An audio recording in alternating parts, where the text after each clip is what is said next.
अरे आप लोगों की 3 दिन की छुट्टियां आ रही हैं, ठीक है, तो प्लीज 3 दिन को अच्छे से यूटिलाइज करिएगा। संडे को आप सभी लोगों का एडवांस का टेस्ट है, सेंटर ऑफ मास तक का आपको मैंने कहा था। अच्छा, कितने बच्चों ने अपना रिवीजन कर लिया, आप सिर्फ प्रैक्टिस चल रही है? जो आपका अभी सेंटर ऑफ मास तक का एडवांस का टेस्ट होने वाला है संडे को, राइट, तो कितने सारे बच्चों ने रिवीजन, पहले आप लोगों ने 5 तारीख के आसपास प्रॉमिस किया था, मुझे याद आ रहा है 5 या 6 तारीख की डेट थी, आप सभी लोगों ने लाइन से लड़ी छोड़ी थी, हाँ सर वी प्रॉमिस यू कि अगला टारगेट लेंगे और तब तक हम लोग कवर करेंगे। कितनों ने रिवीजन कर लिया है, अब प्रैक्टिस चल रही है? वेरी गुड यार, हाँ वेरी गुड, रिवाइज हो गया है बेटा। देखो मैं वही कह रहा हूं कि आप टेस्ट को टारगेट लोगे तब भी मतलब आपकी स्पीड थोड़ी मेंटेन रहेगी। अगर आप अपने खुद के छोटे मोटे टारगेट बनाते रहोगे तो आप पीछे चले जाओगे।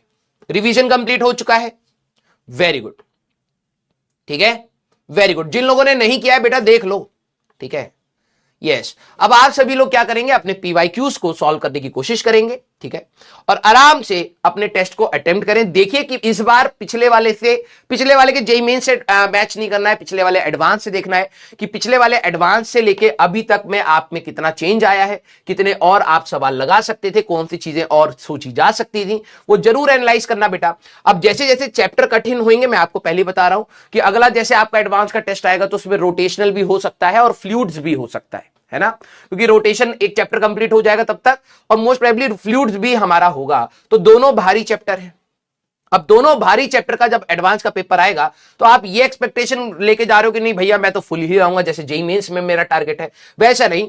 आपको अपने सिलेक्टेड जो क्वेश्चंस हैं उनको सही करने की कोशिश करनी है, और क्वेश्चन पेपर खत्म करने के बाद जब आप शाम को बैठे तो अपना कुछ नया करने से बेहतर है कि जो गलतियां हो रही, कई बच्चों का क्या होता है, एग्जाम या टेस्ट देने के बाद उनका मन दोबारा नहीं लगता है कि यार कौन खोलेगा, यार कौन देखेगा अपनी गलतियां। और बात यह है कि वही सबसे क्रूशियल पार्ट था कि अगर आपको यह नहीं पता चल रहा कि आपकी गलतियां कहां पर हो रही हैं, कहां पर आपको इंप्रूव करना है, तो बड़ी दिक्कत होगी। क्लियर? 3 डे आपकी हॉलीडे, एक पड़ रही है 15 तारीख को, एक संडे पड़ रहा है और एक आपका मंडे पड़ रहा है, तो 3 दिन की आपकी छुट्टियां हैं, ठीक है। यस, स्टार्ट किया जाए। हाँ sir, PYQ of centre of mass are tough, तो all chapters are not easy. अरे बेटा, कंसेप्ट जो क्लास में बताए गए हैं वही आपके कंसेप्ट लगने हैं। आप ध्यान से देखिए कि उन कंसेप्ट को आप लगा क्यों नहीं पा रहे, और आपको पीवाईक्यूज जरूर करने हैं बेटा। यस सारे बच्चे, sir how Sunday is holiday, और क्लास नहीं हो रही तो यही हॉलीडे है आपका, ठीक है। हाँ, एडवांस के लिए भी आप अपने पीवाईक्यूज लगाने की कोशिश करेंगे, ठीक है। हाँ अच्छा, जो बच्चा वो कह रहा था कि पीवाईक्यूज आर टफ, तो क्या वो एडवांस की बात कर रहा था क्या? एडवांस के पीवाईक्यूज अगर आप रोटेशन और सेंटर ऑफ मास के देखेंगे कुछ आपको कठिन मिलेंगे, लेकिन वो आपको जेईई मेंस 1 के बाद फिर हम लोग मिलके साथ उसको करेंगे, उसका आपको लोड नहीं लेना है, ठीक है। कुछ ही सवाल होंगे, मेजॉरिटी आपके निकल जाएंगे भाई। यस, हाँ अच्छा सर, सेंटर ऑफ मास की पीवाईक्यूज का बताना क्या है? सर पीवाईक्यू मेंस के, अबे भाई एडवांस का टेस्ट दोगे तो एडवांस के पीवाईक्यूज लगाने की कोशिश करोगे ना। हाँ, मेंस के हो गए हैं सारे। हाँ सारे बच्चे एक बार ये बता दीजिए। हाँ पीवाईक्यू एडवांस के, यार तुम क्या फिर वही बात है, तुम एडवांस के सारे पीवाईक्यूज लगाने की कोशिश कर रहे हो, तो यार तुम्हें भी पता है कि हर साल एडवांस में एक आध सवाल तो ऐसा टेढ़ा मेढ़ा बनता ही था, और वो जनरली रोटेशन और सेंटर मास को मिला के ही बनता है, तो आपको मिलेंगे वहां से सवाल भाई। मेंस के सारे निपट रहे हैं, वेरी गुड। बस आपका टारगेट ये होना चाहिए, एडवांस के बेटा आपको ये रखना है 30-40% अभी आपके सवाल बन रहे हैं, मोर देन सफिशिएंट। क्या आप सारे लगाने की कोशिश कर रहे हैं? सारे बच्चे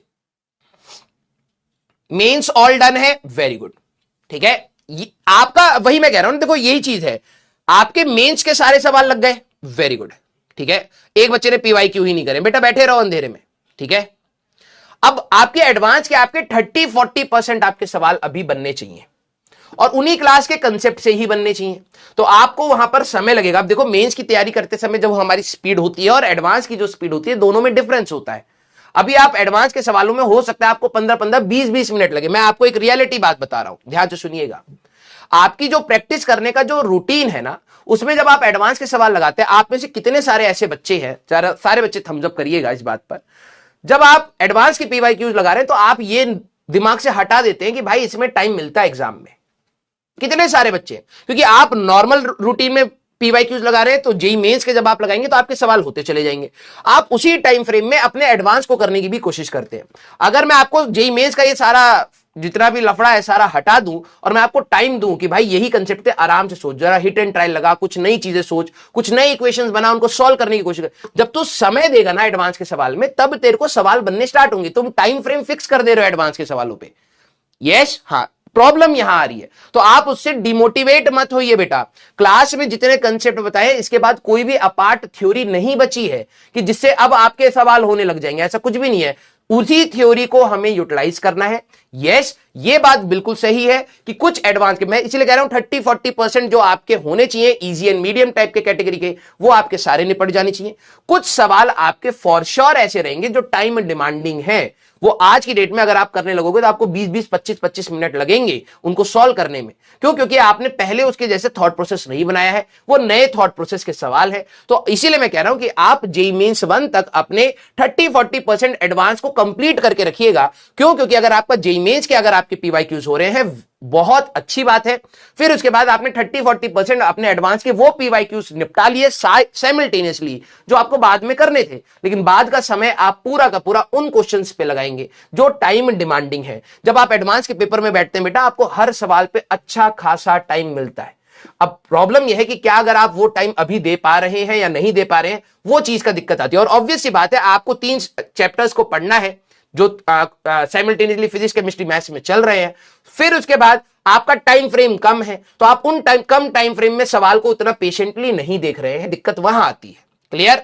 यस, हाँ, ओके, हाँ। देखो अब ये सर कल 5 पीवाईक्यू करने के लिए 1 घंटा लग गया, तो बेटा कैसे बताऊं मैं तुम्हें, बताओ। ठीक है, मेंस के आपके मेजॉरिटी सारे पीवाईक्यूज होने चाहिए। क्या इतना हो रखा है? सारे बच्चे एक बार दिल बना दीजिए। देखो मैं आपको प्रायोरिटी सेट करना आपके दिमाग में डाल सकता हूं। अब थोड़ा सा समझदार बच्चा हो तभी समझ पाएगा उस चीज को। सारे बच्चे मेरे को ये बताइए कि आपके मेंस के पीवाईक्यूज हो गए हैं? यस और नो? यस और no? Sir PYQ versus module, ये सब लड़ाइयां मैं नहीं लड़ता, तुम ही लड़ो भाई। हमें तो भाई देखो कंसेप्ट पढ़ाने से मतलब है, सवाल लगाने से मतलब है। तू कहीं के भी सवाल लगा, पीवाईक्यू तेरे लिए ज्यादा एग्जाम ओरिएंटेड हो जाते हैं, तो वो लगाने ज्यादा जरूरी हो जाते हैं। अब मॉड्यूल में पीवाईक्यूज है, तू अगर एक्सरसाइज 1 और 2 की जगह सबसे पहले पीवाईक्यू लगा रहा है तो वो अच्छी बात है। यस, अब ट्राई ही नहीं करोगे पेशेंटली तो भाई तुम हमेशा कमियां थोड़ा निकालते रहोगे। यस, वो हो रहे हैं, हाँ 70-80% हो रहे हैं, मोर देन सफिशिएंट है भाई। हाँ, मोर देन सफिशिएंट है, 70-80% अगर आपके हो रहे हैं। ठीक है, अब देखो भाई, आप में से कितने सारे बच्चे हैं जो सिर्फ प्रॉब्लम गिना रहे हैं और सोल्यूशन की तरफ सोचना नहीं चाहते हैं?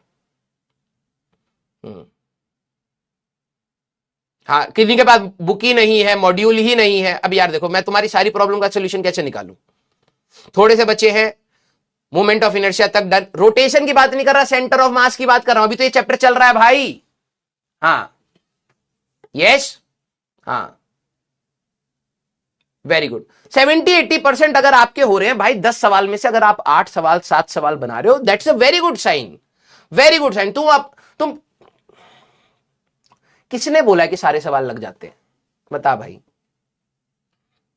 किसने बोला है? कुछ बच्चों ने एचसीवी भी लगा लिया, वेरी गुड। कईयों का सेंटर मास हुआ नहीं। अब बेटा बता मत, यहां पे इरिटेशन हो रही है मेरे को। अगर तुमने सेंटर ऑफ मास ढंग से पढ़ा नहीं, अब देखो बात क्या है ना, कुछ बच्चे बैकलॉग कवर करने के लिए तेजी से पढ़ते हैं। देखो मैं कैसे समझाऊं, सबकी ना अलग अलग प्रॉब्लम्स हैं। कुछ बच्चे क्या है, अब मेरे सामने होता तो मैं तेरे को प्रॉब्लम बता पाता। ठीक है, इनमें कई सारे बच्चे हैं जो वो बैकलॉग वाले बच्चे हैं जिन्होंने लेक्चर्स शायद 1.5x या 2x की स्पीड पर देख के खत्म करे। और मैं हमेशा कहता हूं कि भाई देख, हर चीज को लर्न करने का या समझने का और तेरे दिमाग में उस समझदारी आने का ना एक समय होता है। ठीक है, बचपन में जब तू क्वाड्रेटिक इक्वेशन जब पहले तू सॉल्व कर रहा था, 9वीं 8वीं 10वीं जब भी तेरे को पढ़ाई गई थी, तब तेरे को उसमें समय लगता था। लेकिन आज वो समय लगता है क्या? नहीं ना। तूने टाइम दिया है भाई उस चीज के ऊपर, तो ऑब्वियस सी बात है वो विद प्रैक्टिस तेरा टाइम कम लेगा।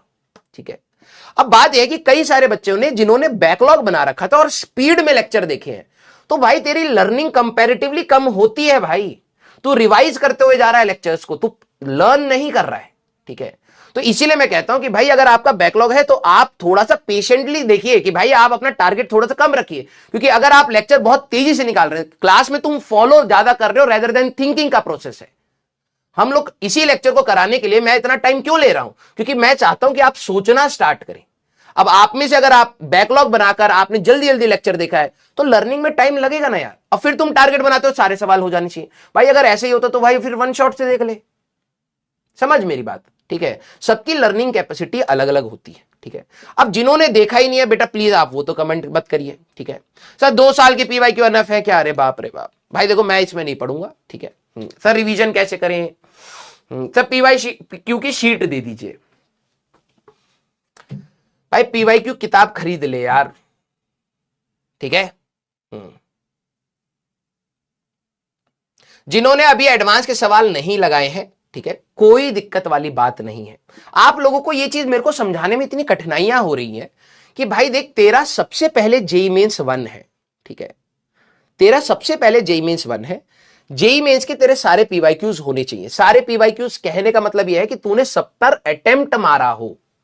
कई बच्चे कहते हैं ना भाई तेरे सारे पीवाईक्यूज हो गए। नहीं सर सारे नहीं हुए, मेरे तो 70% हो। अबे सारे पीवाईक्यूज कहने का मतलब तूने एटलीस्ट अटेम्प्ट मारा है। ऑब्वियस सी बात है, तू 100 सवाल को अगर अटेम्प्ट मारेगा तो 100 के 100 थोड़ा ना तू सारे सही कर देगा। किसी में कैलकुलेशन एरर होगी, किसी में कंसेप्चुअल एरर होगी, किसी में कुछ और टाइप की एरर होगी, क्वेश्चन गलत रीड कर लिया, फॉर्मूला गलत लगा दिया। गलतियां तो होंगी ना गधे, या नहीं होंगी? तूने अगर ऐसा सोचा कि भाई मैंने अब लेक्चर खत्म कर लिया अब तो सारे सवाल मैं दुनिया के लगा दूंगा, अगर तू ये सोच रहे तो सबसे ही बड़ा बेवकूफ निकलेगा। फिर तो अटेम्प्ट करना क्या तूने सारे सवाल लगाए? लगाने का मतलब यह है कि तूने क्या अटेम्प्ट करे। हाँ, अब तेरे 20 सवाल 30 सवाल 40 सवाल जो नहीं हुए उनमें से कुछ कैलकुलेशन एरर के होंगे। ऐसा तो नहीं होगा कि सारे 40 के 40 सवाल तेरे वो है जो तूने तेरे को क्लिक ही नहीं करे। कुछ तो तूने 10-12 सवाल ऐसे करोगे जो तूने गलत कर दिए कैलकुलेशन वाइज। कुछ ऐसे सवाल होंगे जो तूने गलत रीड कर लिए, कुछ ऐसे होंगे जो तूने गलत मार्क कर दिए। तो कुछ 10-12 सवाल तुम्हें हमेशा नहीं मिलेंगे भाई, हमेशा। तुम वो 100 के 100 सवाल भी अगर लगा लोगे, फिर मैं अगर तुम नए 100 के सेट पर जाओगे, 1-2 सवाल फिर नए कुछ मिल जाएंगे। तो तुम लोग अपने आप को डिप्रेस करने के सारे रास्ते खोल के बैठे रहते हो, ठीक है। तुम्हें अपने आप को मोटिवेटेड रखना है कि भाई देख मेरा जो टारगेट है वो जेई मेंस का टारगेट है सबसे पहला, और एडवांस के इजी और मीडियम वाले पार्ट मेरे को सबसे पहले निपटाने हैं, ठीक है। अब वही बात है, अभी आपका एडवांस का पेपर होता तो भाई एडवांस की डिस्कशन करते, लेकिन सर फिर आप एडवांस का बीच में डालते हो तो हम ट्राई करते हैं, होते नहीं है, डिमोटिवेट होते। तो भाई क्या करूं, छोड़ दूं? बता तू अचानक से जेई मेंस 2 के बाद सीधे फिर एडवांस तैयारी करियो 1-1.5 महीने में कर ले जाएगा तू? कॉमन सेंस रख भाई। तू हमारे लिए भी 10 कंस्ट्रेंट मत बांध, ठीक है। हमारा काम क्या है कि तेरे को कंसेप्ट बताना, सिखाना, कुछ क्वेश्चंस कराने, यही हमारा टीचर का काम होता है, ठीक है। इसके बाद जब तू और क्वेश्चंस करेगा तो तेरे को दिक्कतें आएंगी भाई। कोई भी भगवान नहीं होता कि भाई मेरे पढ़ाने से सारे सवाल तू लगा देगा, ऐसा कोई नहीं होता है। आपको ट्राई करना पड़ेगा, कुछ सवाल नहीं होंगे, उन सवालों से सीखना पड़ेगा। कंसेप्ट वही होंगे। जब मैं आगे जेईई मेंस 1 के बाद जब हमारे एडवांस के आपको पीवाईक्यूज के डिस्कशंस मिलेंगे, एक भी नई चीज एक्स्ट्रा नहीं मिलेगी, सारी चीजें वही मिलेंगी, उसी को डिफरेंट तरीके से लगाते हुए मिलेंगे बस हम लोग, और कुछ नहीं है। फिर तो कहेगा सर ये चीज तो मैं सोच नहीं पाया। वही तो कह रहा हूं कि भाई अभी से प्रोसेस लगाएगा तब तू जाके वो सारी चीजें एडजस्ट कर पाएगा कि हाँ यार ये चीज भी होती है। अब आप में से कई सारे बच्चे यार कैसे बताएं, ठीक है, चलिए कोई नहीं, ठीक है। जो फर्स्ट टाइम प्रिपरेशन कर रहे हैं भाई देखो यार, आप सभी लोग इतने सारे हो और आप सभी लोगों की प्रॉब्लम्स बहुत सारी अलग अलग टाइप की हैं, ठीक है। सबका सोल्यूशन मैं नहीं दे पाऊंगा, या सबके सोल्यूशन ये 3 या 4 या 5 या 6 मास्टर नहीं दे पाएंगे। आपको खुद की लड़ाई लड़नी पड़ेगी, खुद की चीजें सोचनी पड़ेंगी। क्लियर? सेकंड ड्रॉपर लिख ले भाई, तू लिख ले, ठीक है। चलिए भाई, मूड तो आप लोगों ने सेट कर ही दिया है, ठीक है। देखो भाई मैंने आप सभी लोगों को स्टार्टिंग से बोला है कि मेरे को ना रोंदड़ू बच्चे पसंद नहीं है, ठीक है। मेरे को रोने वाले बच्चे पसंद नहीं है।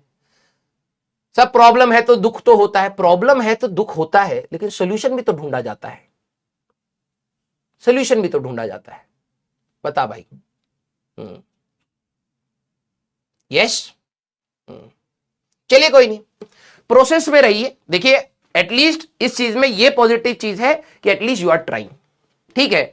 चीजें कम हो रही हैं, कुछ की अच्छी हो रही हैं, कुछ की बेहतर हो रही हैं। ये रेशियो हमेशा रहता है, ये टीचर को भी मानना पड़ेगा कि भाई हमने एक अच्छे इंटेंट से चीजों को पढ़ाया है, कुछ बच्चों को नहीं समझ आएगा, कुछ को आएगा, कुछ को बेहतरीन समझ आएगा, ये रेशियो हमेशा रहेगा। लेकिन यस, एटलीस्ट आप सभी लोग एक उस रास्ते पर हैं कि at least you are trying, that's a positive sign. बस मैं आपको यही कह रहा हूं, जो सवाल नहीं हो रहे उन पर आप डबल मेहनत करिए, उनको 2 बार आप ट्राई करिए, कुछ दिन रुक कर दोबारा से ट्राई करिए कि क्या आपके दिमाग में वो रिटेन्ड है या नहीं है, ठीक है। और जेईई मेंस 1 के बारे में सोचिए बेटा, जेईई मेंस 1 के बारे में सोचिए कि सबसे पहले मेरा जेईई मेंस में अच्छा परसेंटाइल आएगा, एक बार एनआईटी हाथ में आ जाए, फिर उसके बाद मैं स्टेप 2 पर जाऊंगा। आप सीधे, कई बच्चे एडवांस का स्टेप सोचते हैं, जेईई मेंस के पीवाईक्यू भी नहीं लगाए, सर मेरे को तो एडवांस में जाना। अरे भाई ऐसा नहीं होता यार, रास्ता तेरा जेईई मेंस के थ्रू ही जाएगा, समझ रहा है इस बात को। तो पहले जेईई मेंस में जितना तू अपना मैक्सिमम पोटेंशियल दे सकता है तू देने की कोशिश कर। जो चीजें नहीं हो पा रही या कम हो पा रही है, सबका अलग अलग लर्निंग का रेशियो होता है भाई, सबकी ग्रेस्पिंग अलग है, सबकी रिटेंशन अलग है। तो मैं यहां से एक स्टेटमेंट बोलूंगा तो सब लोग अलग अलग तरीके से इंटरप्रेट करते हैं, ठीक है।